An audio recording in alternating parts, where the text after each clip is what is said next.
This Chairman Deere, I conference think we will have now be everybody. recorded.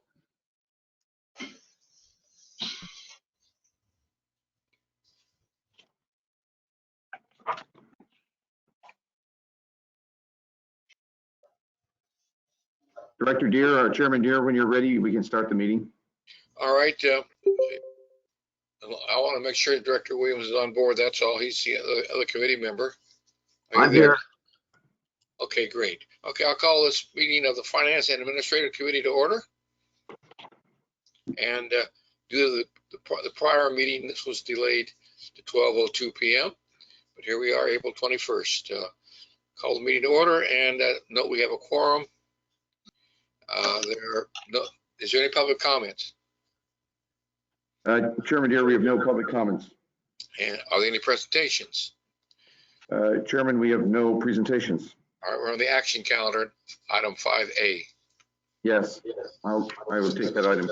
So the first of two action items on the action calendar today for the Finance and Admin Committee meeting is the approval of the minutes with the recommendation that the board approves the March 10th, 2021 special board meeting minutes, the March 15th, 2021 special board meeting minutes, the March 22nd, 2021 regular board meeting minutes, and March 24th, 2021 special board meeting minutes. Are there any questions or corrections? None from me. All of my colleagues. Anyone else? If not, Harold, you agree we should forward this? I concur, yes.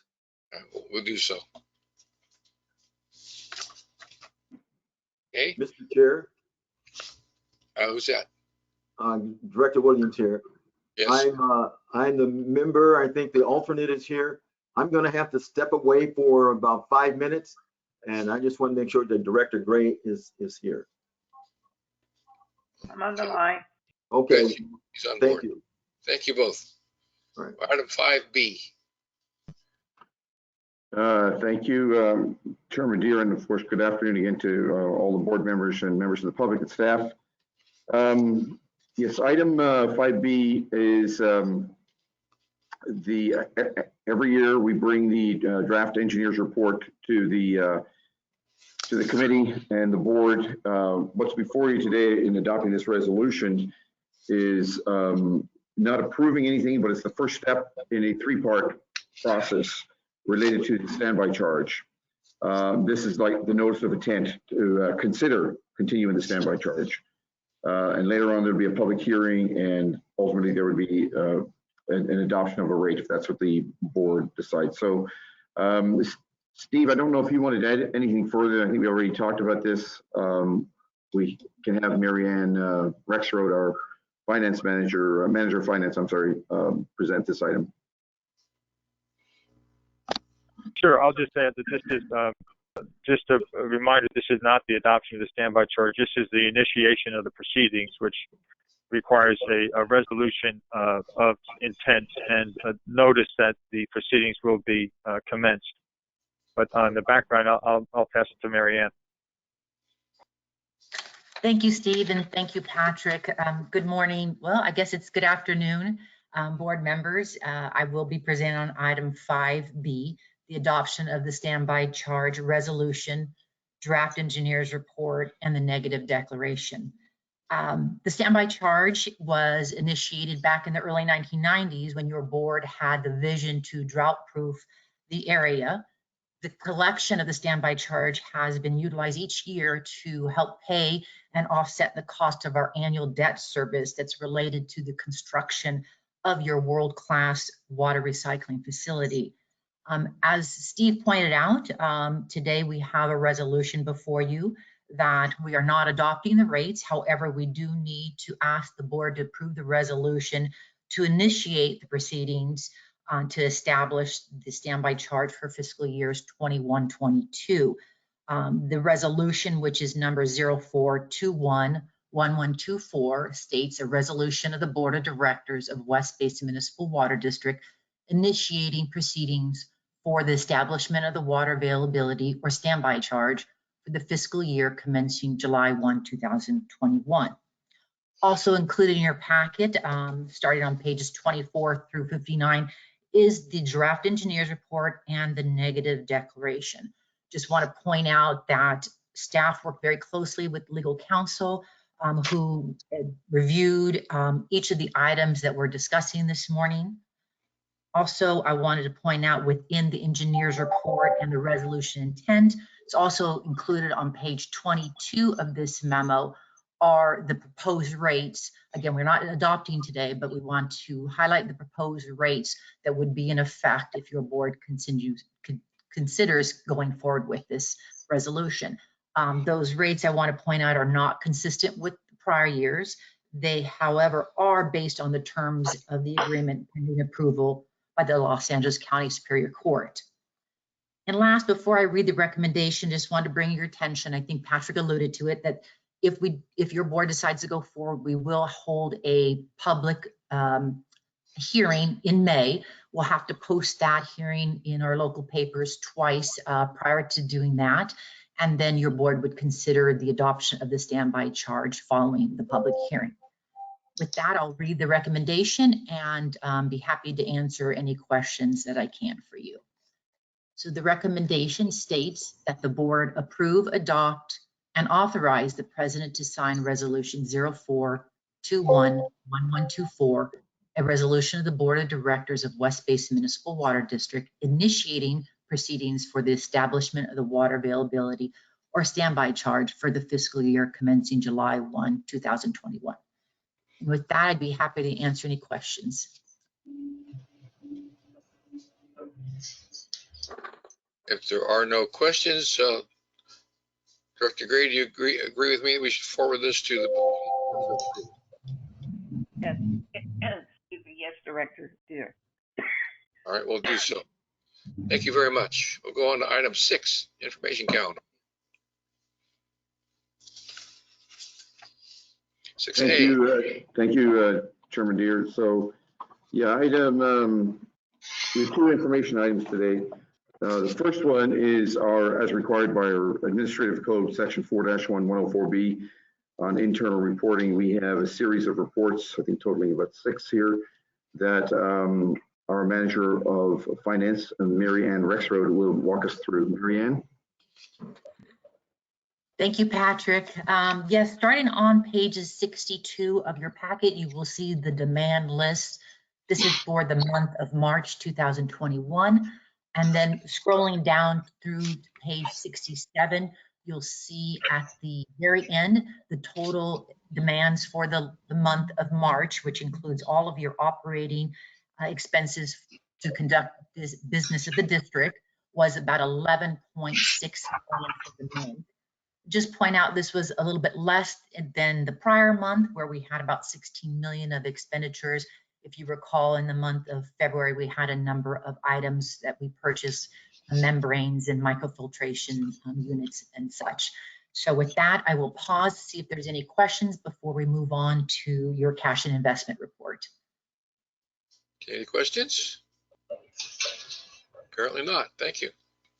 All right, I'll move on then. Starting on page 68 of your packet is the cash and investment report. Keep in mind, this is your balance, your market value at the very end of the month. That's on March 31st, 2021. You'll see we had a market value of about 94 million. On the following page, you will find the breakdown of our credit quality of your portfolio of securities, as well as the maturity distribution. Also required in this report is your monthly transactions, which can be found on page 70. This outlines the buys and sells or maturities, if there are any, during the month of March. Last, on the next number of pages, I believe it's pages, 68 through 70, is the detailed list of all the securities held in your cash and investment portfolio. With that, I'll again pause and see if there's any questions. Did you give the right page numbers for that last item? I apologize. It starts on the detail starts on page 71 and it does run through page 73. Right. Thank you for that. All right, well, if you'd like, I can move on to the water sales for the month. If there are no questions, go ahead. Thank you. So beginning on page 74 of your packet are the water sales for the fiscal year 2021 through the month of March. It provides you a comparison to last fiscal year as well as the current year's budget. Starting off at the very top of page 74 are the imported retail sales. You can see for the month, we did have a slightly better month of sales than we did last March. Part of this can be due to have some less precipitation during the month of March of 21 versus 2020. We had rainfall of about 4 inches last year, where we had about less than 1.5 this year. Moving on to the year to date, you will see that we're trending a little bit below last year, but we are trending slightly higher than budget. Moving down to the bottom of the page, you have your imported water sales for the barrier. Those sales, just as a reminder, are for both barriers, the Dominguez Gap and the West Coast Barrier. Also keep in mind that West Basin doesn't have a lot of control over these. We do our best to estimate when we're going through the budget what these amounts are. But again, having very little control, we sell what we can. So just want to highlight the month of March. You'll see that we had 441 acre-feet of sales broken down between both the West Coast Barrier and the Dominguez Gap. Most of those sales went to the Dominguez Gap. On a year-to-date basis, we are trending pretty darn close to our budget. We had about 3,500 acre-feet for year-to-date versus almost 3,500 acre-feet for budget. So moving down to the next page, on page 75, at the very top of the page, we have our recycled water sales. Again, this is showing for the month of March and the year-to-date in comparison to last year. We did a little bit better. We sold about 2,000 acre-feet more than last fiscal year. And then compared to budget, we are also trending a little bit higher than budget. But on a year-to-date basis, we are right on. If I was a betting woman, these are pretty good numbers. We're at about 100 acre-feet off of last year and a few hundred acre-feet from our budget. And then the very last item on this page is your brewer desalter. And as you can see, for the month, we did not have any sales. And compared to the budget, of course, we are below the budget with the situation, with the consideration of divesting the brewer desalter. With that, I'll pause again to see if there's any questions.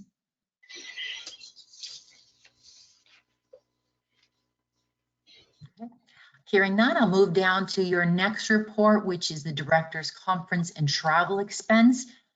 You can see from the report through the month of March, we had about almost $5,300 in expenses compared to a budget of 75, so we were quite under budget there.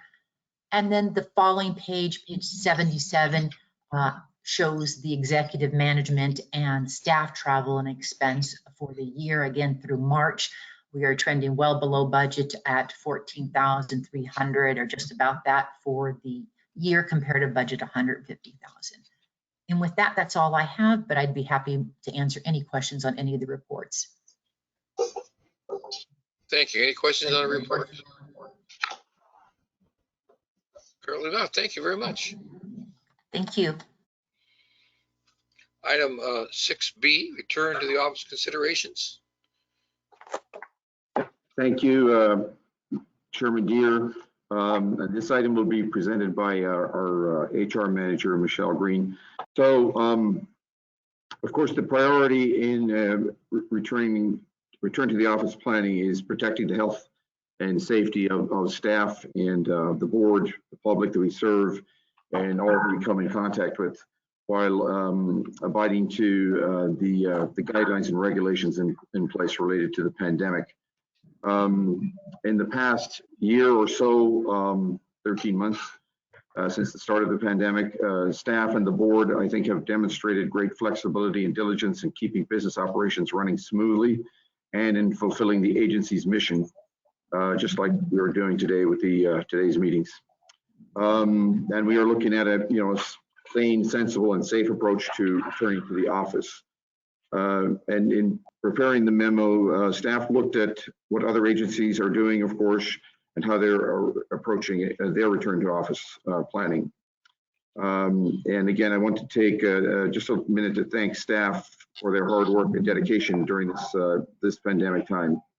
They have kept the district operating with the board support while focusing on West Basin's mission to provide safe, reliable water to the communities that we serve. There's a number of other items that Michelle Green will cover in her presentation, but at this time, Michelle, I'd like you to go through your write-up. Thank you, Patrick. Good afternoon, Chairman Deere and the board. There's a lot of information to absorb here in this memo, so I do ask for you to bear with me as I go through all of the protocols and regulations. A lot of information, very critical information, so just bear with me as I go through our memo today. As Patrick indicated, so on March 13th, 2020, staff presented an action item at the special board meeting to West Basin's board entitled Response to COVID-19.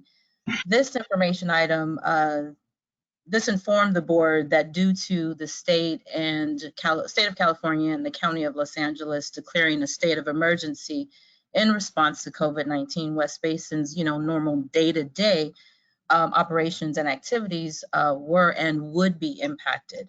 So at that time, staff reported actions that had already been taken with regard to employee health and safety, and requested that the board provide further direction to staff at that time.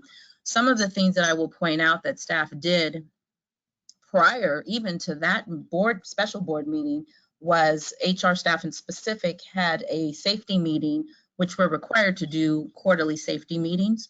We had a quarterly safety meeting, our first for the year, on February the 19th, 2020, where as staff was learning more and more about COVID-19 and hearing more information, and actually this was even before it was indicated as a pandemic or mandated as a pandemic, staff had already been getting information and decided at that safety meeting to share information from the CDC and public health about COVID-19 in general. And so in follow-up to that meeting, we had advised staff that we'd be sharing or handing out hand sanitizer and wipes. And so we took a very proactive action by working with our procurement department and actually ordering a number of hand sanitizers and wipes before it went off the shelves, as you saw in early 2020. And so we handed out those hand sanitizers and wipes actually at our February 27th all hands meeting to staff. So at the special board meeting, West Basin's board made the proactive decision to protect its employees, as Patrick mentioned earlier, and the board by implementing teleworking for West Basin employees and closing the office to the public until further notice and until while direct information and direction was received and processed from relevant authorities regarding the pandemic. And as you know, West Basin is currently still following the County of Los Angeles Department of Public Health protocols for office work sites that was effective April 5th, as recently as April 5th, 2021. So as Patrick also mentioned, the 1-year anniversary of the decision to allow staff to telework was reached on March 16, 2021. During this time, staff has continued to work diligently to meet West Basin's goals and fulfill its mission while honoring its commitment to protect the health and safety of staff, the board, and the communities that we serve. Our IT department or division worked very quickly and efficiently to transition staff to remote work, and there was a seamless process in which they secured our network system and remote virtual private network access. And they also instituted GoToMeeting, and Microsoft Teams were used to successfully conduct a record number of board, committee, caucus, and other meetings in a virtual format. At the March 24th, 2021 board workshop number 2, Director Alvarez commented and inquired about West Basin's plans to fully return to the office and inquired about West Basin's efforts to encourage staff to get the COVID-19 vaccine. So this memo provides information on the county's reopening protocols for office work sites and considerations for developing a return to office plan and reopening of the Donald L. Deere building. So to give you some background, as I mentioned earlier, West Basin's Human Resources Department consistently stays abreast of the Centers for Disease Control, the CDC, and the Los Angeles County Department of Public Health regarding COVID-19 protocols and standards for office work sites. I will say, just as an site, that it has been very challenging, for HR professionals, and I have colleagues all over the city, the county, and et cetera. It's been really challenging for HR professionals to stay on top of COVID protocols as they change consistently. And so I think that our HR team, which consists of myself and Elisa Fidelio, we've done, a pretty stand-up job of doing our best to stay abreast of these protocols as they change so often. So in addition, HR staff regularly attends webinars and conferences, and there's been a countless number of webinars and conferences that we've attended on behalf of West Basin to keep up to date with changes in the law as it pertains to employee safety and proper COVID-19 guidelines for employees that work in an office setting. And again, we're specific to office setting. So West Basin is required to adhere to protocols for office work sites as dictated by public health. And as noted in attachment A, and that would be in your packet, page 87, the Public Health Department announcement, the county has called on the public, all business owners and community organizations to support the safe reopening of businesses and public spaces. They've stated in this protocol specifically that COVID-19 case rates, hospitalizations, and deaths continue to fall, but community spread still remains moderate. And COVID-19 continues to pose high risk to communities and requires all people and businesses to take precautions and modify operations and activities to reduce the spread of COVID-19. So these protocols are keeping that specifically in mind. So the county's protocol, the guidance includes all businesses and institutions to take appropriate steps or plans for reopening. And the following issues are critical and must be addressed, they say, to ensure that workers and the public remain safe and reduce the risk of spread as we transition to a more open phase. So one, they ask that work sites protect and support employee and customer health, ensure appropriate physical distancing, ensure proper infection control, communicate with the public, and ensure equitable access to services. I'm reading right now, actually, Haza, from packet page 79. So the public health, as I said, has issued protocols for office work sites effective April 5th, 2021. So that is very recent. And in summary, the following are the critical protocols that are most applicable, I believe, to West Basin's work environment, and an action plan statement that addresses each. So as you can see from the memo, the bold writing is directly from these public health protocols, and the italicized writing is West Basin's response to what we have done or will be doing in response to these protocols. So the first issue that the Public Health Department says must be adhered to is that workplace policies and practice must protect employee health. So they want to ensure that employees who carry out their work duties from home have been directed to do so. As I indicated earlier, West Basin staff was directed to telework due to the pandemic effective March 16, 2020. Now, while some essential staff still report to the office to carry out critical duties on a staggered basis, the majority of staff does continue to work remotely. Next, the county says that vulnerable staff, those age 65 and over, or those who are pregnant and those with chronic health conditions, are assigned work that can be done from home whenever possible. As noted previously, the majority of West Basin staff are currently on an emergency teleworking assignment, which does include vulnerable staff.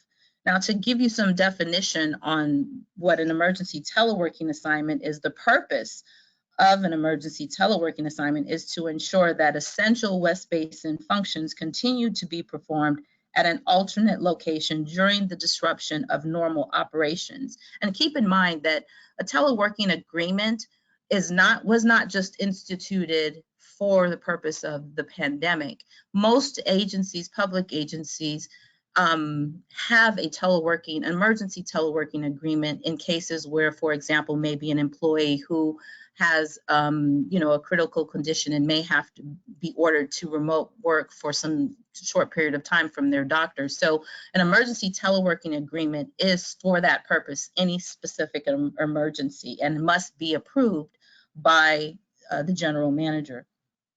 So West Basin has an established teleworking policy and agreement for its employees, keeping with the mission of the agency.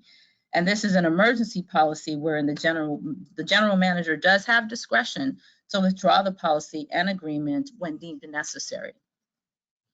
The next county protocol that's critical to mention is that workers are provided information on employer or government-sponsored leave benefits the employee may be entitled to receive that would make it financially easier to stay home. So employees have been advised of all employer or government-sponsored leave benefits to include, but not limited to, emergency paid sick leave and emergency paid family leave pursuant to the Families First Coronavirus Response Act, supplemental paid leave pursuant to AB 95, and workers' compensation benefits. The staff has brought all of these policies and paid leaves to the board's attention and has addressed each to advise the board of these federal and state guidelines for providing paid leave while employees are affected, by the coronavirus. And so all of that has been brought forth. And again, these some of these are the supplemental paid leave is as recent as March. And so again, these leaves it's really important that we stay on top of these leaves, and staff has done a good job of advising our employees of these leaves and their entitlement to them. The county also states that entry screenings are conducted before employees, vendors, delivery personnel, and other visitors may enter the workplace. Effective July 2020, the front desk security guards located at the DLD building were instructed to begin taking all employee, board member, and visitor temperatures and conducting COVID-19 symptom health question screenings upon entrance to the building pursuant to West Basin's COVID-19 safety protocols for employees, board of directors, visitors of the DLD building. That would be in attachment B, which is packet page 95. Essentially, these protocols, again, are very specific, and some of you who have visited the DLD building have experienced that yourself by being greeted by the security guard with there being distancing, and they're asking you these health safety screening questions. Next, the county states that all employers must meet all reporting requirements upon being informed that one or more employees have tested positive for or has symptoms consistent with COVID-19. West Basin HR staff continues to follow CDC and public health guidelines for addressing positive COVID-19 cases. And I'm very specific there in indicating that HR staff has ensured that these measures are being met, because again, these are very confidential private matters. Even though there's reporting protocols that we must follow, we still must also adhere to confidentiality of employees' health information. Next, the county indicates that employees who have contact with others are offered at no cost an appropriate face mask that covers the nose and mouth. While West Basin continues to offer masks to its employees, board members, and visitors free of charge, and ensures that all employees, board members, and visitors are aware of the policy mandating face masks through its COVID-19 safety signage at the DLD building entrance and throughout the building. And so as part of your packet, you will see attachment C, which includes photos of all of the COVID-19 signage.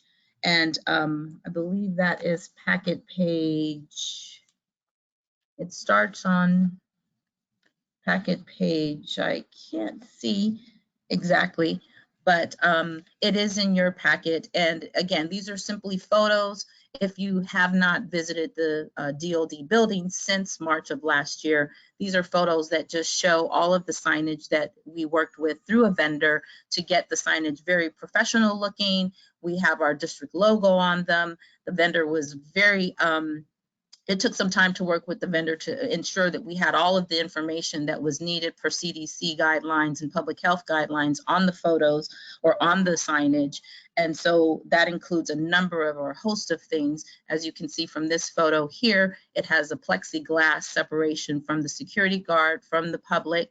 We have stands and or signage that has gloves, mask, and a hands-free sanitizer station. Again, this is signage that stands up, so anyone coming or entering the building will immediately see this and can utilize it. Okay, now if we go back, Hazel, to packet page 80, the memo, the next protocol that the county indicates that employees or employers must follow is that employees who have contact with others are offered at no cost an appropriate face. I'm sorry, I just went over that one, excuse me. All employees, vendors, and delivery personnel have been provided instructions regarding maintaining physical distancing and the use of face masks when around others. Again, the photos that are in your packet will show you that the signage that I've indicated or spoke to previously has all of that information in it, where we indicate what the protocols are for physical distancing, wearing a face mask, etc. Copies of protocols have been distributed to all employees. The county wants to ensure that we have done that. So West Basin employees were, of course, made aware of these safety protocols noted in attachment B. Now next, the county says that employers must adhere to measures to ensure physical distancing. And so specifically the county states that office-based businesses, and this is going on packet page 81, must open doors for business. That must open its doors for business operations, and that cannot be done remotely must limit indoor capacity as follows. They indicate that unless staff at all office-based businesses are fully vaccinated against COVID-19, the number of employees in the office-based business worksite is limited at any one time, such that employees can easily maintain at least 6-foot distance from one another and at all practical times, but in no case more than 50% of the maximum occupancy of the office-based business worksite. So as stated previously, staff who continue to report to the DOD building since the stay-at-home order and emergency teleworking assignment are limited to those essential staff that are needed to ensure continuity of West Basin's executive and administrative operations. And regularly, we may have other staff that are in the office. I'm in the office today, for example. At no time have staff building capacity exceeded 50%. And again, photos of the safety signage posted throughout the DOD building demonstrates that all employees, board members, and visitors are made aware of West Basin's requirements to maintain at least 6-foot distance from one another. At which time, of course, employees are directed to return to the office versus working remotely. West Basin must still adhere to the public health protocols by only allowing staggered schedules to ensure that there is no more than 50% building capacity at any given time. Next, the county indicates that certain protocols must be adhered to, such as elevator capacity limited to a number of people that can be accommodated while maintaining that 6-foot distance, that stairwells must be opened to up and down traffic, that furniture in areas that are open to the public is separated to support physical distancing, a redesign to ensure 6 feet distance between employee workspaces and cubicles, that common areas such as break rooms and kitchenettes are closed or restricted using barriers or by increasing physical distance between chairs and tables in break rooms and kitchenettes. And then also that employees have been instructed to discontinue handshakes or other forms of greeting to break that physical distance.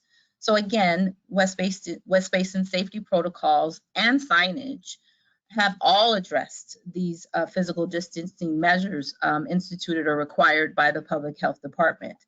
While staff is currently working on a more official return to the office plan, or what most legal venues are calling a COVID prevention program, that document will further address workspace cubicles reconfiguration if necessary.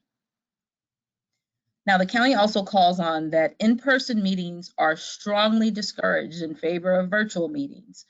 If in-person meetings are absolutely necessary, these meetings must be limited to 15 or fewer participants, and all participants must wear cloth face masks, no eating or drinking during the meeting, and the meeting must be held in a room that is large enough for participants to easily maintain physical distancing of 6 feet or greater from other participants. And West Basin is currently conducting meetings virtually, as you can see from our meeting today. When staff does return to the office, all measures as noted above must be adhered to under public health guidelines.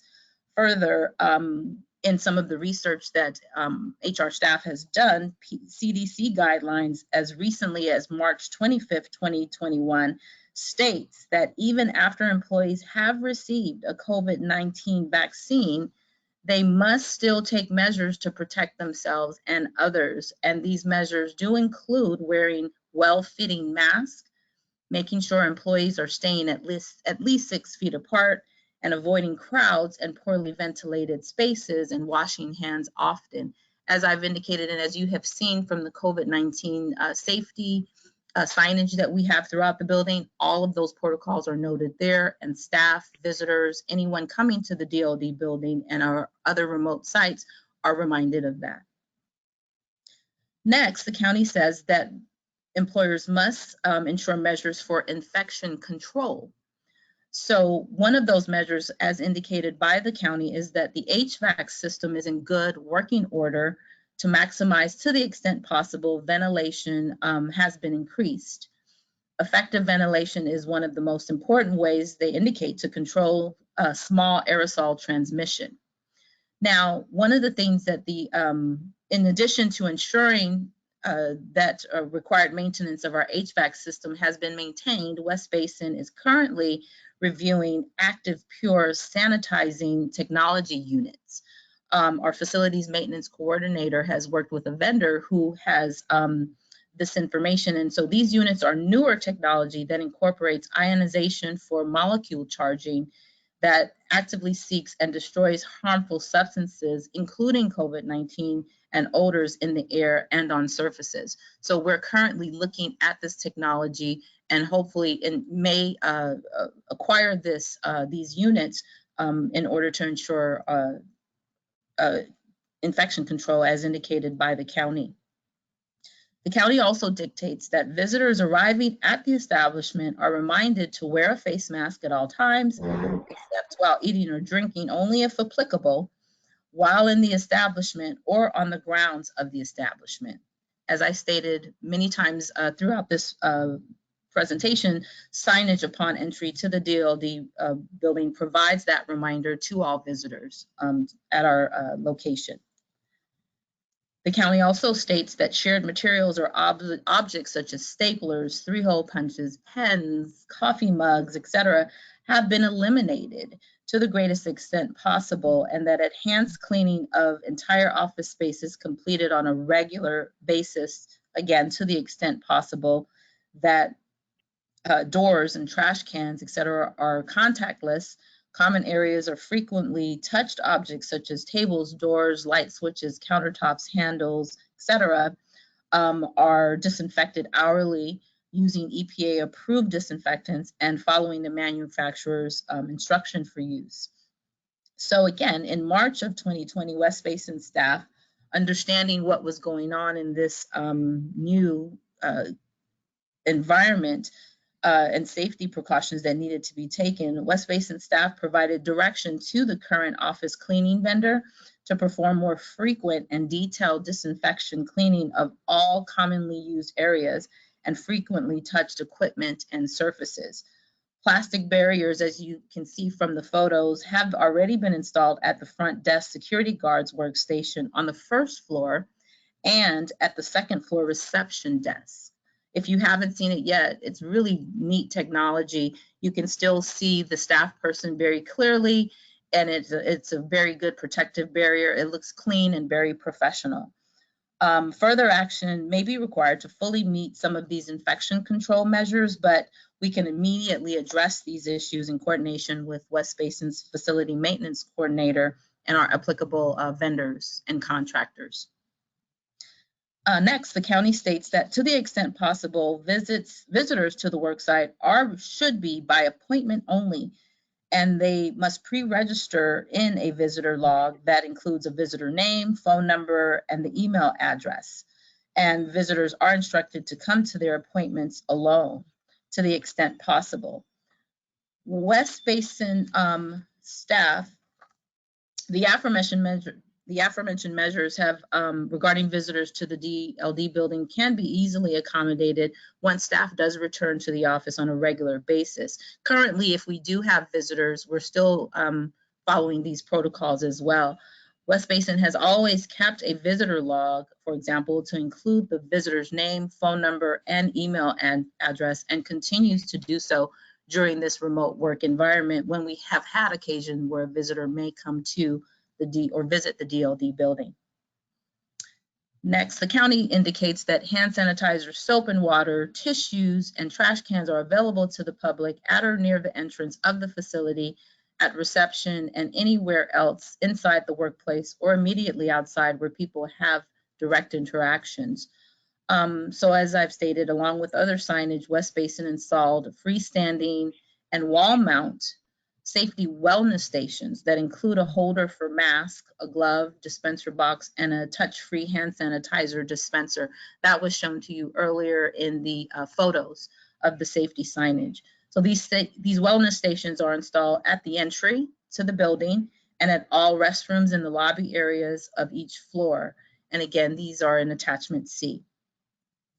Next, the county says that the employers must ensure measures that communicate to the public.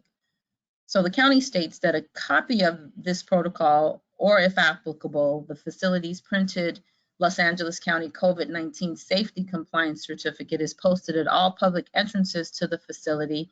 Signage has been posted to provide clear guidance to the public about how to maintain safety within the facility. Signage is posted at each entrance of the facility to inform all employees and visitors that they should avoid entering the facility if they have a cough or fever.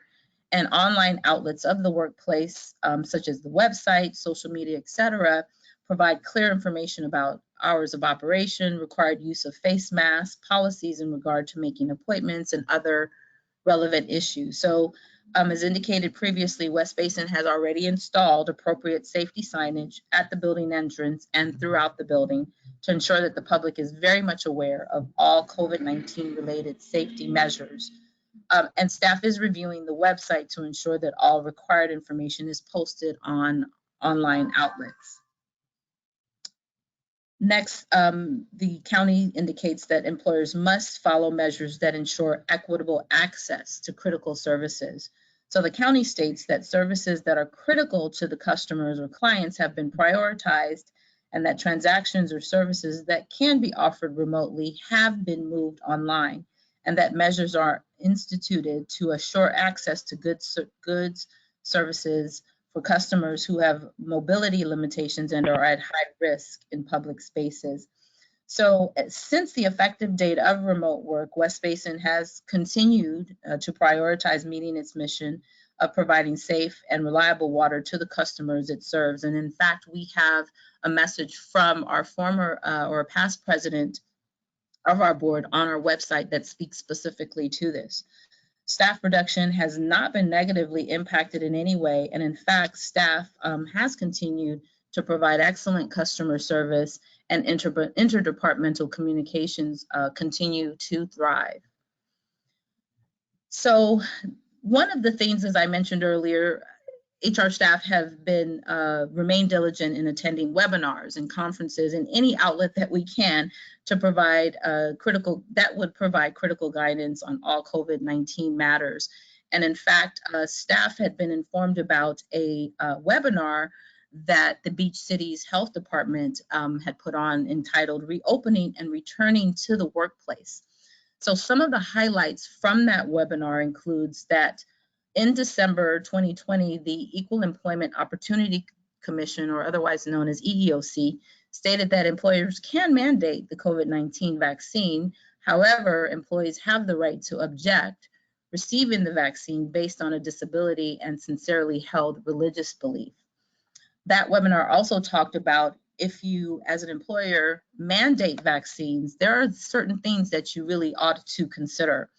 So one of the attorneys that presented at that webinar stated that there's a potential argument that staff can make based on what they would say is a direct threat standard, or someone could argue that allowing an unvaccinated employee into the workplace can pose a direct medical threat to other employees. An employee can argue that the vaccine was distributed under emergency use authorization by the FDA, so they do not feel comfortable in getting the vaccine. Employers will have to consider reasonable accommodation requests from employees due to anxiety, stress, family care, etc. And all of these things have been addressed too in some of the paid leaves that have been already instituted by the federal government and the state, wherein employees who have, for example, family care issues. There are a number of employees who have children, school-aged children, that their schools are still not open at this time, or they're open on a limited basis. So staff who have those considerations, such as having to pick up a child, or who have a child that their school cannot open, and essentially they must provide care for that child, there are federal and state paid leave laws that are instituted as we speak that employees can take that time off or continue to work remotely due to those circumstances. And it may be hard to argue that an employee must come back to the office if they have been working effectively from home. Again, this is information and considerations that were mentioned at this webinar conducted by the Beach Cities Health Department. Under workspace design, they indicated that employers must consider separate entrance and exit, open stairwells, one-way traffic, HV airflow issues, limit the number of employees in break rooms, etc., and cubicle partitions. I was excited in hearing this information because I felt strongly that West Basin had already addressed a number of these issues in taking the actions that we took last March and then continuing from there with the signage that I've mentioned previously. Reopening requirements must also include following protocols from the state, county, and the city. And as I mentioned, as recently as April 5th, 2021, the public health guidelines that I've talked about at length here were effective. So again, those change regularly, but we are continuing to follow those protocols. Conduct health screenings for all employees and visitors. West Basin is already doing that. Employing guidelines for respiratory etiquette and hand washing hygiene. And again, I mentioned that our signage clearly provides information there. Perform routine environmental cleaning. As I stated earlier, we have been in contact with our janitorial staff or vendor in providing updated or more regular cleaning. Provide masks, disposable gloves, hand sanitizer, disinfecting wipes.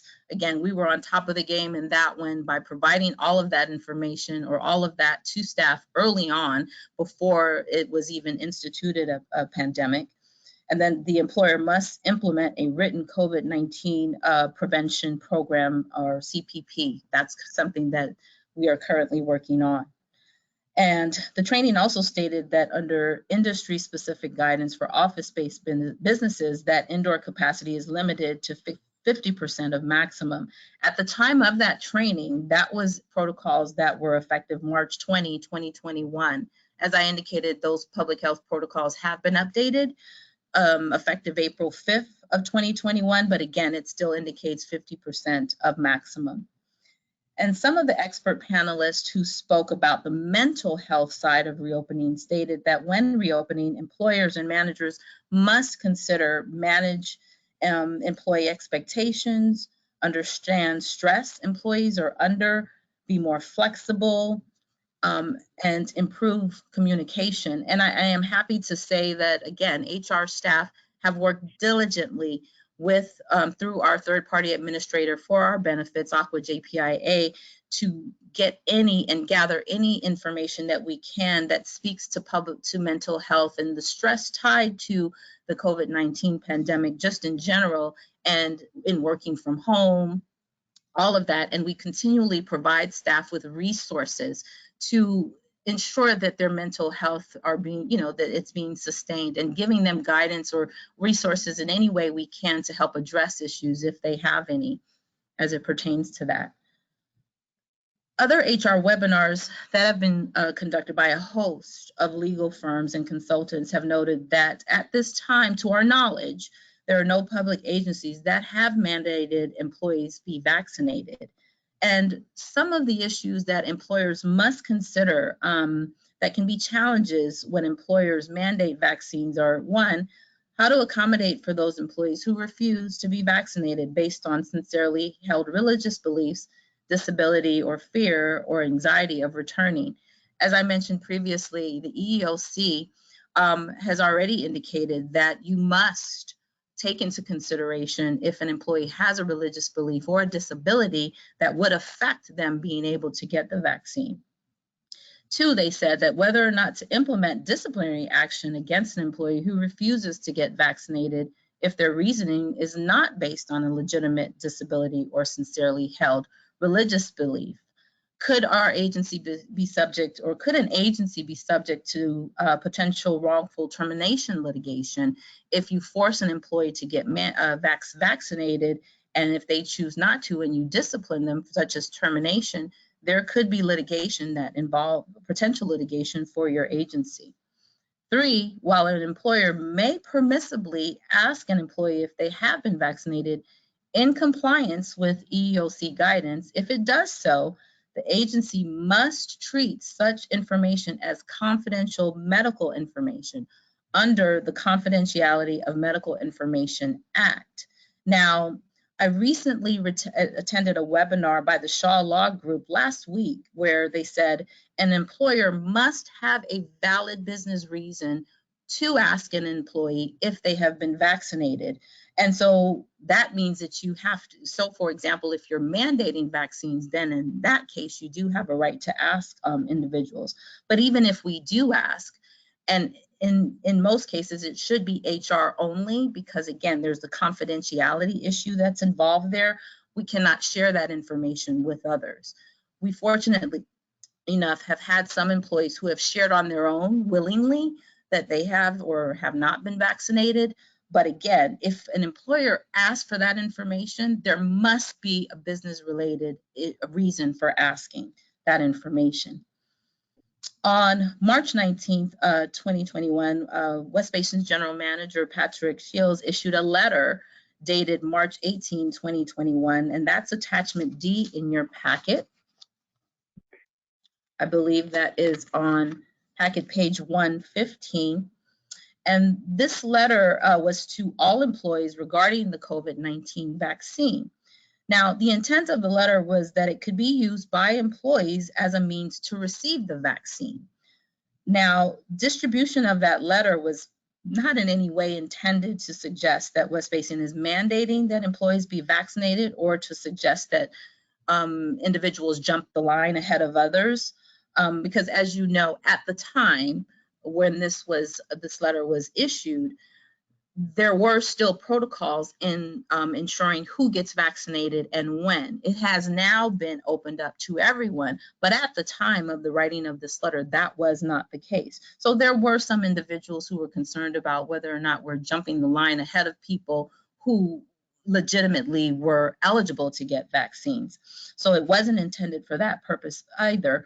But several other water agencies had distributed similar letters to its employees wherein staff were successful in receiving the vaccine. And correspondingly, this letter has also helped to facilitate scheduling vaccination appointments for West Basin employees. And again, that's based on information that employees are willingly sharing with us. Now, the Department of Fair Employment and Housing, DFEH, issued new guidance effective March 4th, 2021. The EEOC is the federal, DFEH is state. And so they indicated that employers may require employees to receive an FDA-approved COVID-19 vaccine without violating the Fair Employment and Housing Act. So as long as the employer doesn't, one, discriminate against or harass employees or job applicants on the basis of a protected characteristic such as disability, perceived disability, or religion, and that they provide reasonable accommodations related to those disabilities or sincerely held religious beliefs or practices, and does not retaliate against those employees for engaging in protected activity, and in this case, such as requesting a reasonable accommodation. And as I just stated earlier, the EEOC, which enforces federal workplace anti-discrimination laws, issued similar guidance in December of 2020, suggesting that an employer may generally require COVID-19 vaccination as a condition of continued employment if the employer provides disability and religious exemptions. Lastly, staff has conducted a brief survey, which is included in your packet as attachment E, and that is, attachment E is on packet page 117 to determine what other water districts and West Basin customer agencies are doing with regard to reopening. The survey revealed that a large majority of water districts have not fully reopened, but are either working on plans to return to the office or have implemented staggered schedules for staff return. Now, I will say, and I don't know if it's the pleasure of the board for me to read through all of what the agencies that we heard back from, because I will admit that there are several agencies who we did not hear back from, but there is an update to the information that you have before you, as one of the agencies did get back to us after this board memo had already been posted, and that agency was WRD. So I will read back what they have indicated, since that is not currently in your board packet. So in terms of this survey and the questions that we asked on the survey, WRD did indicate that their non-essential employees are working remotely. Yes, they are. They indicated the effective date of remote work was March 17th. That was a day after West Basin. And then the date of return to the office. So they have a phased approach to this. They're indicating, so phase one is that I guess some employees are working remotely, or most employees were working remotely beginning March 17th through June 6th. Their phase two is that they would have employees come into the office 2 days per week on staggered days effective June 7th, 2021. And then their phase three approach is that employees would come into the office 3 days per week on staggered days. Phase four would be a regular pre-COVID office capacity. And phase three, they have not indicated a date for the phase three approach. And then in terms of if returning to the office, or employees are going to return to the office, they indicated that they would do so again on a staggered schedule, 2 days per week. And again, it would only be at 50% office capacity, and that would start June 7th, 2021. The start of phase three, where they would want in 3 days a week at 75% capacity date, has not yet been determined. And then lastly, when asked if they are currently holding regular board meetings in person, they indicate that they continue to have remote board meetings with 1 or 2 board members that may come into the office, but until in-person Brown Act provisions are reinstated, they will not have in-person board meetings. Now, the benefits to providing this information to the board is that in order to ensure a safe reopening, West Basin has to adhere to all CDC, state, and public health office worksite protocols, guidelines, and regulations. Now, while the state has issued a record number of vaccinations, businesses are advised to proceed with caution when reopening, as COVID-19 cases still remain high in some areas and continues to pose a high risk for communities. Further, West Basin must act in accordance with our own guidelines under our administrative code, which is Part 3, Human Resources, Article 2, Health and Safety, under Section 3-5.201, our Health and Safety Policy, which states the district is committed to providing its employees with a safe and helpful work environment, which again, of course, would include all of which I've spoken to today. That would conclude my presentation. I am happy to answer any questions from the board if you have any. I have a question. Michelle, Dawn. Yes.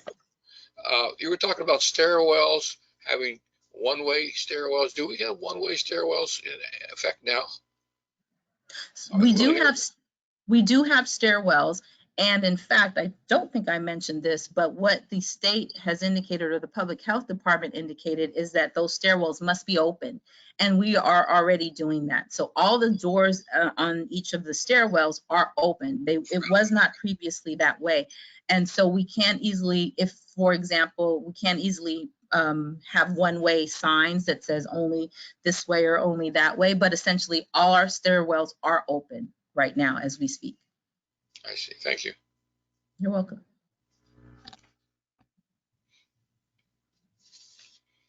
Any other questions? That was a very, very thorough report. Thank you, Michelle. You're welcome. I'm happy to do so. Can I ask a question, Mr. Chair? Please do so. Sure. I just want to say thank you, Michelle, for that very thorough report. It's not even probably worth my time to ask as many questions as I thought I was going to have. Obviously, I think I hear a lot of what we cannot do versus what we can do because of the county. So one of the things, though, I did see in this roster at the very end was the what some of the other agencies are doing, and I thought that was interesting. I think from my perspective, maybe the best way to do this in part is to follow the lead to some of the other agencies. So WRD, whatever they're starting to do, staggered schedules. I had heard that recently as well. But Las Virgenes, I see, it looks like they've got people getting back into the office somehow. And then I thought was noteworthy is, of course, El Segundo, where I live. So it says 50% are in the office, the other 50% are telecommuting. They expect the date of return on May 3rd. So it looks like they're really ramping things up.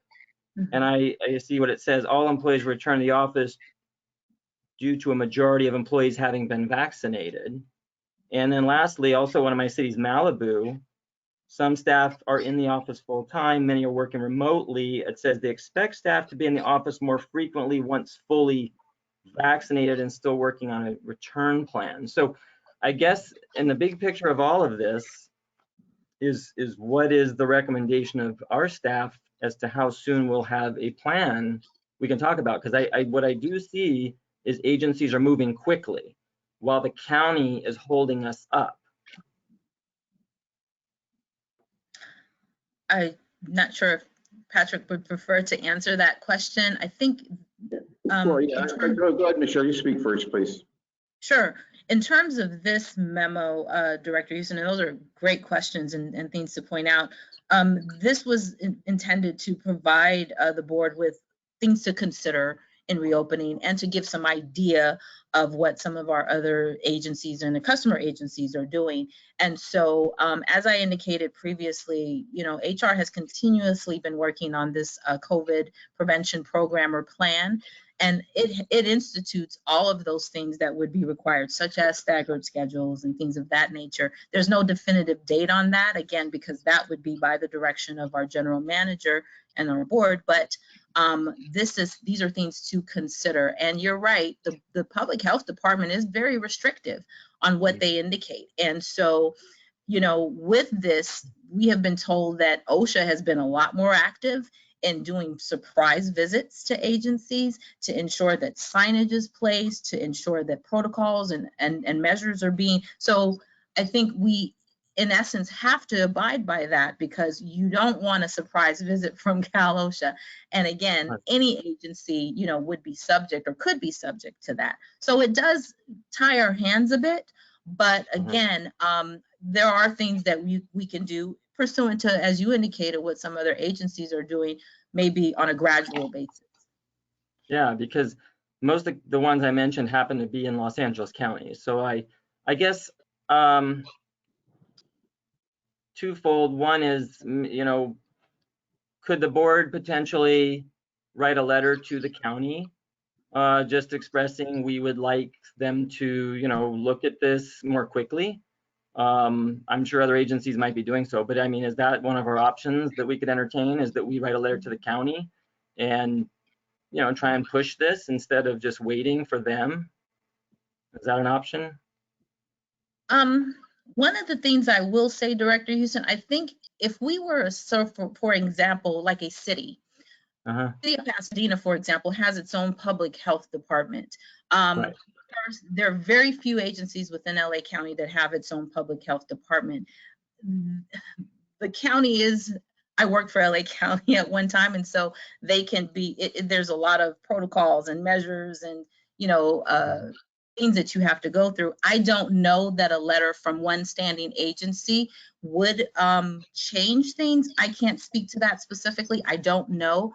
But again, I think it would be very difficult in order to get the county's attention in that regard, unless it was a collective effort, maybe from a host of agencies. That's just my anticipation, but I don't know for sure. Okay.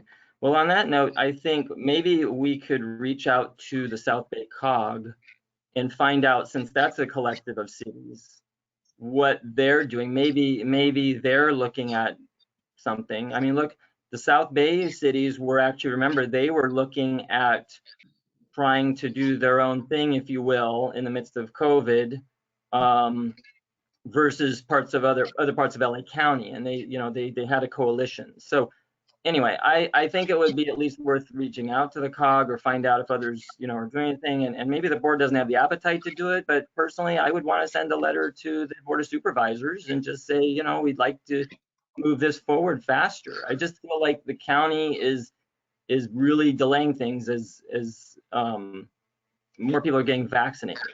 And I just saw, you know, an article yesterday talking about how, you know, COVID is predominantly an aerosol. It's predominantly the air we breathe rather than the surfaces we touch. And so they're really kind of pushing back on some of the thoughts we had in the beginning of this surface transmission. Now, again, county is not there yet and may never get there, but it's just, you know, we're getting a lot of new information. So I just think one is I don't want to just sit and wait when, you know, a lot of differences of opinion are happening.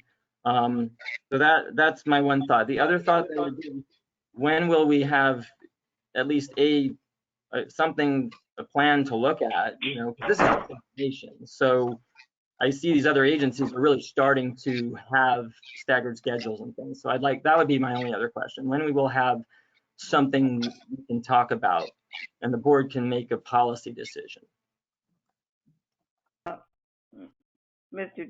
Chair, if Director Houston is finished. Yes, I'm finished, but I was asking a question. Hello. Yeah, go ahead, Dory. I think Chairman Deere, you're muted, Chairman Deere, but I think he gave you the go ahead to speak. Go ahead, Director Houston.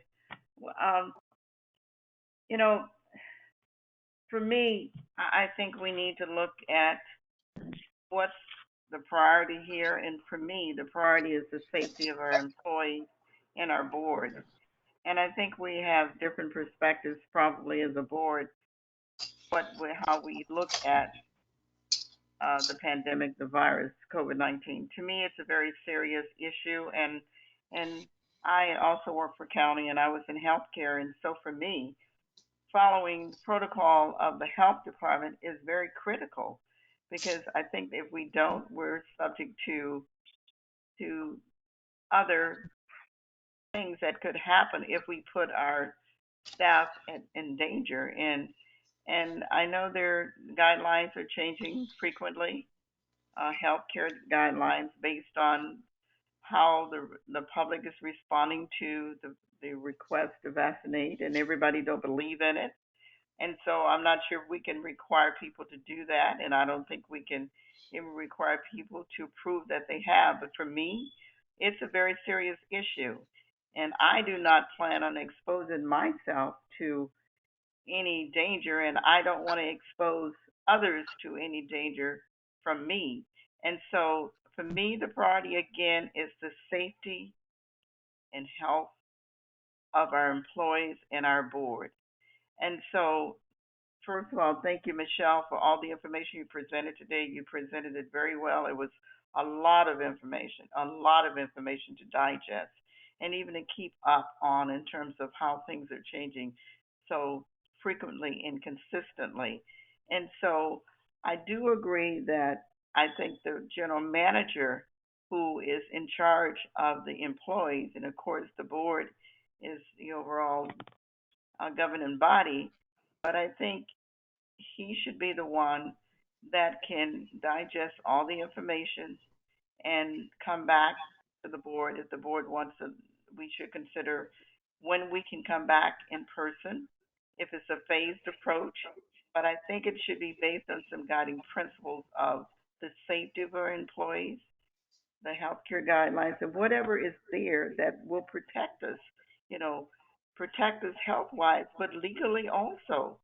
So again, that's my input. There's other agencies that are looking into what Michelle presented in terms of some of their thoughts about what they should do. But I am not in any hurry. That's not my priority to return to in person without making sure the health and safety of our employees and the board is there intact, and that we have done everything to do that, to meet all the requirements that are available to us as we look at returning to the office. And the one last thing is that I think, based on the fact that folks have been working from home and some have come in, on occasion, that this agency has continued to function at the highest level that it can based on the pandemic. I don't think that any of the operation of this district has suffered because people have been working at home. And I commend the staff, I commend the GM, and I commend the board. We have continued to do our job, and they have continued to do their job remotely because of the pandemic. Thank you. Thank you, Director Gray. Director Williams? Thank you. I'd like to weigh in on this too.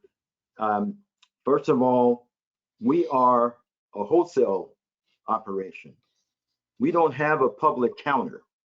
So we don't have people coming to our counter to pay bills, or when I say people, I mean our customers and our constituents are not, we don't have a public counter like we would have if we were a public works organization, where you'd have a public counter that has action would have action 24/7. But it's nowhere. We have no activity at our public counter that's like that of a city or retail agency.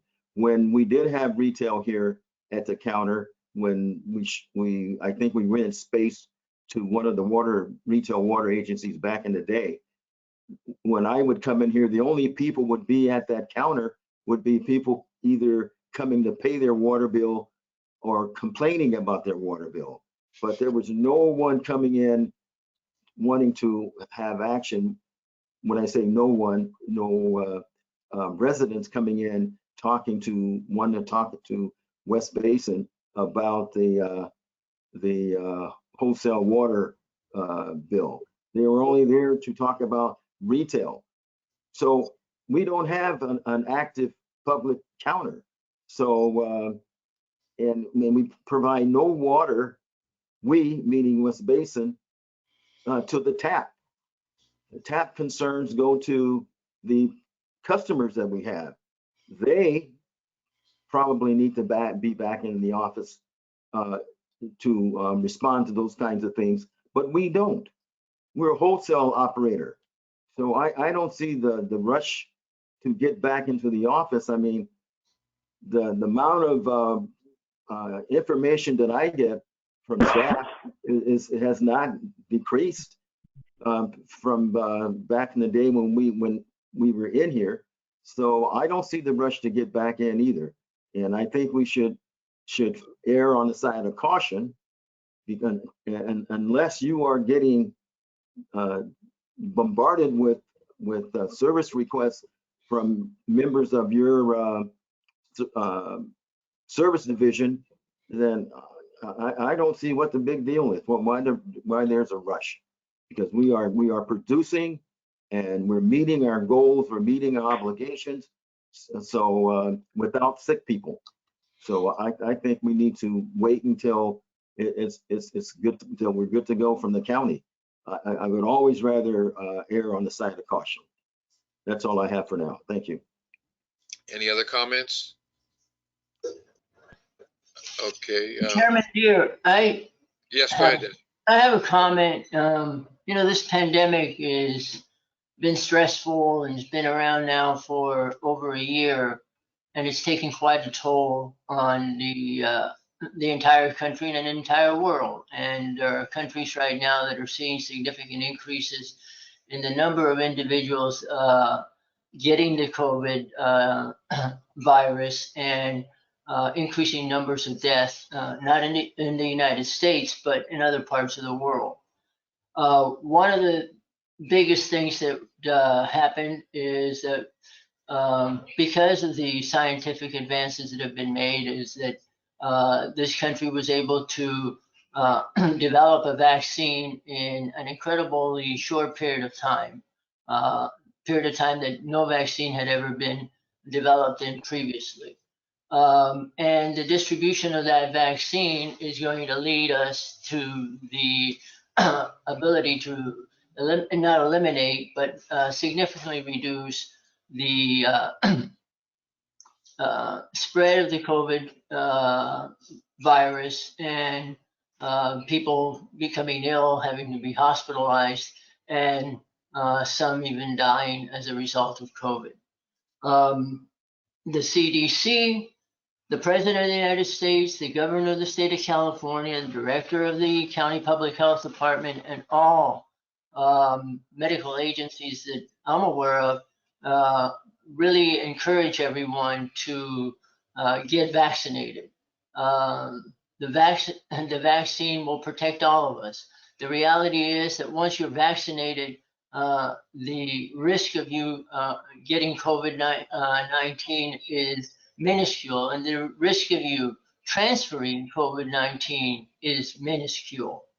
So it behooves all of us to really encourage everybody to get vaccinated.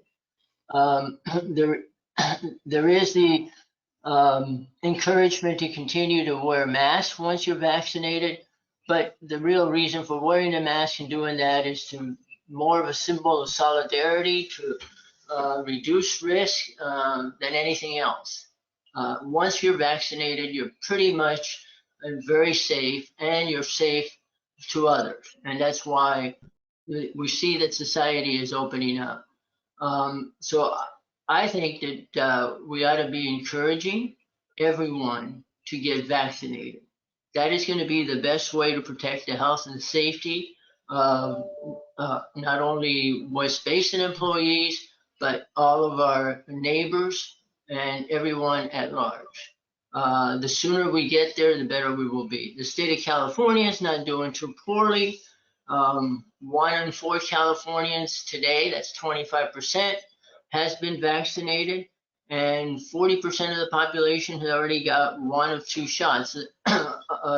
So they're partially vaccinated. That's 1 and 2.5 people. But to get to this point where we have so-called herd immunity, where we can open up as a society, we need to get better than 85–90% of the people to have antibodies. And the way to get antibodies is, and the safest way to get antibodies is through the vaccine, because the other alternative is to have gotten the virus, and if you survive the virus, you have the antibody.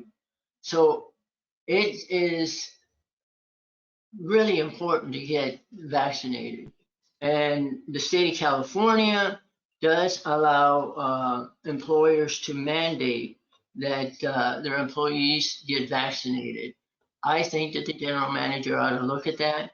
The general counsel's office has put out a very good legal brief that talks about how that can be done. It is very doable, and there is no reason why we should not have everybody vaccinated.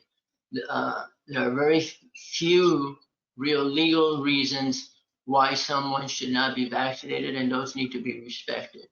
But I think that if we're going to do our part to protect the public health and safety, and to really comply, President Biden been out there every day encouraging everybody to get vaccinated.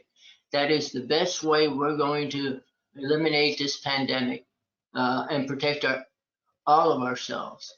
So I would encourage the general manager to bring something back to us whereby we would be requiring everyone to get vaccinated. Those are my comments. Thank you. Mr. Chair, can I ask a question? Director Gray, go ahead. Yes.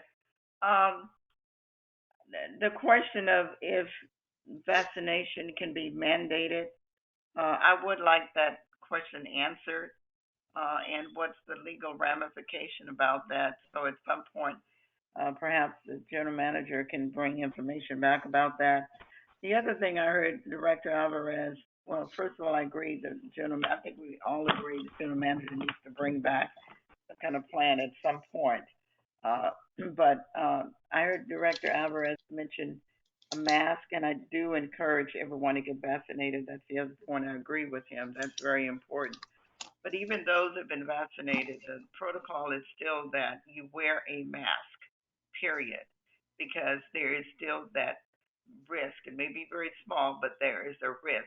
So if I am in a room with someone who says they were vaccinated and I was too, I expect both of us to wear masks. So that is something, we need to make sure if in fact when we're back and whatever plan that's brought back by the general manager at some point, we need to come to some kind of agreement with that you have to follow the protocol. That's the protocol of the health department. Even though you're vaccinated, you still wear a mask.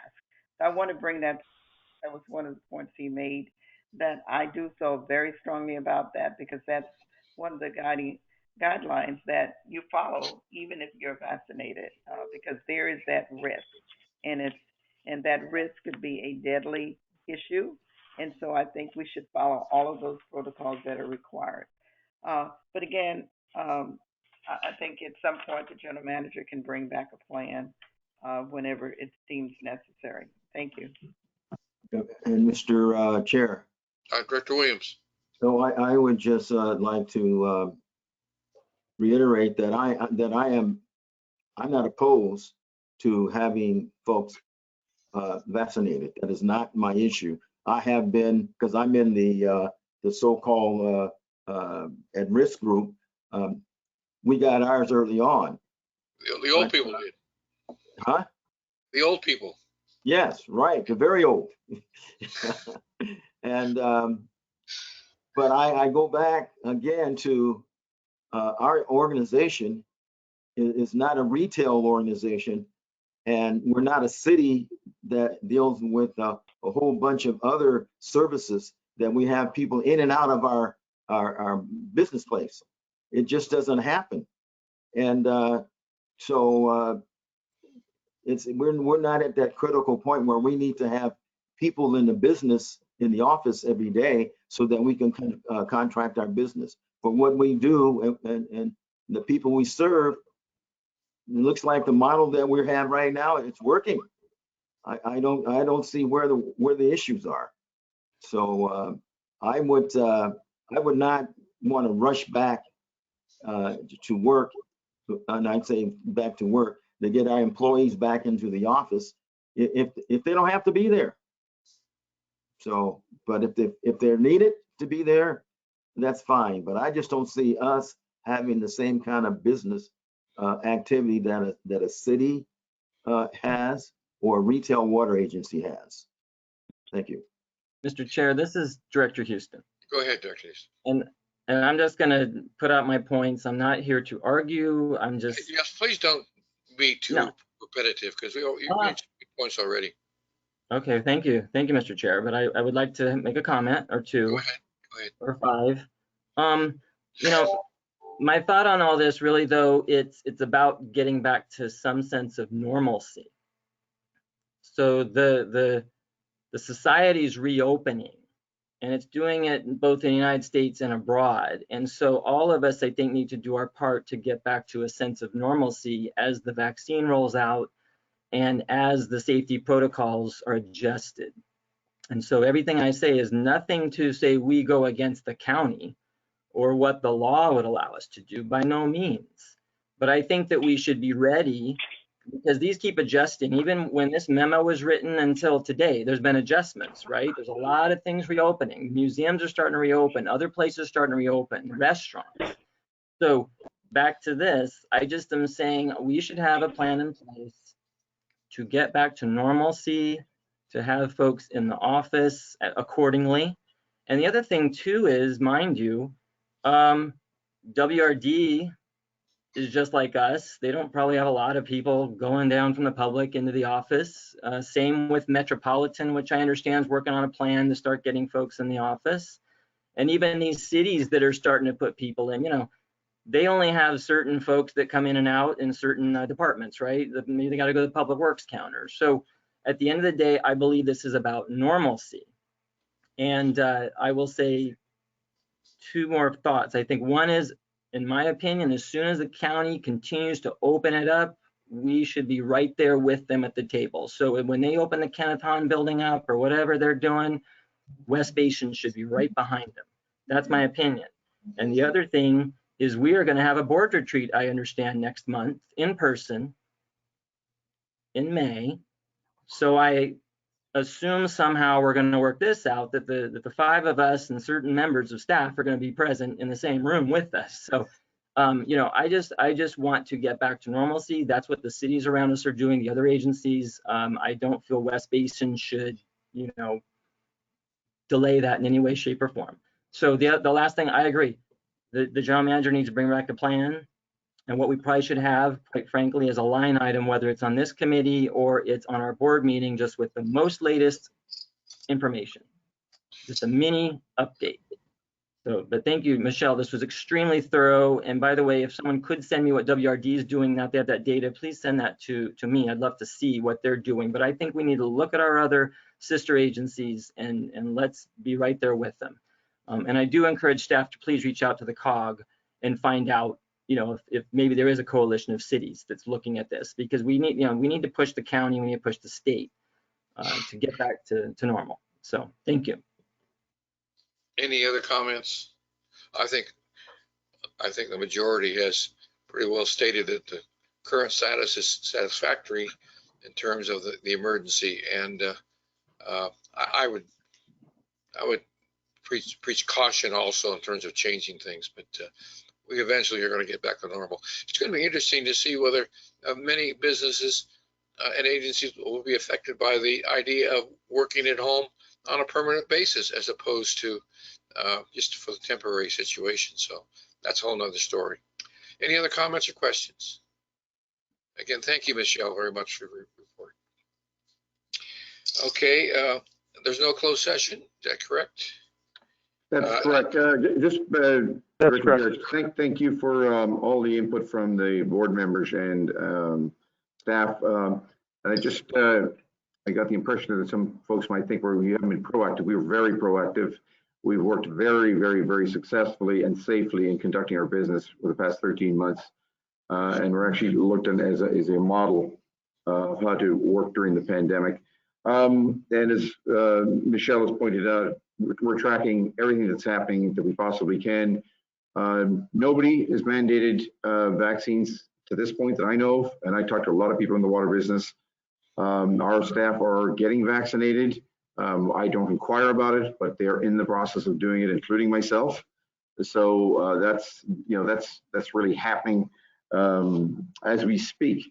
But for as far as all this input, we'll bring back a standing item to this committee, and we will update the board as things change.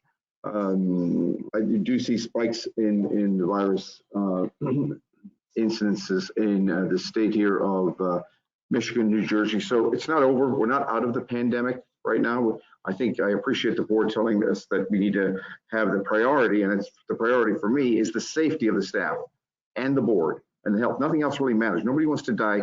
I've had employees here who've had loved ones and their family die from this agency, along with the 560,000 people who died in this country. And as far as conducting our business, I think we're doing a really great job, and we'll approach, like I said at the outset, have a sane, safe way of re-entering the office. And if there are things that we can take with us back to what we've learned out of the pandemic, a lot of companies are talking about that, whether it's telecommuting, which I really haven't done much of myself. But I think Director Houston, you said it best a few months ago. You said, I've come to realize, why would I drive 20 minutes to a meeting in an office that I can do remotely? The meeting might only last 20 minutes or so itself. I mean, you said that a few months ago. You thought that was a good idea. So we're taking, that was a good comment. I appreciated that. So we're taking all of that into consideration. Safety of staff, safety of the board, abide by the regulations, and be ready to adjust whatever way we need. And we are. All the things that are in place that Michelle talked about are in place. Signage, a lot of those things are already done.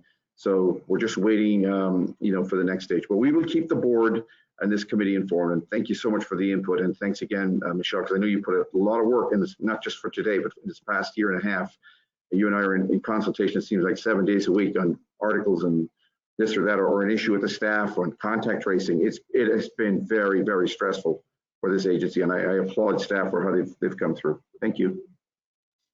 Any other director's comments or future agenda items? All right.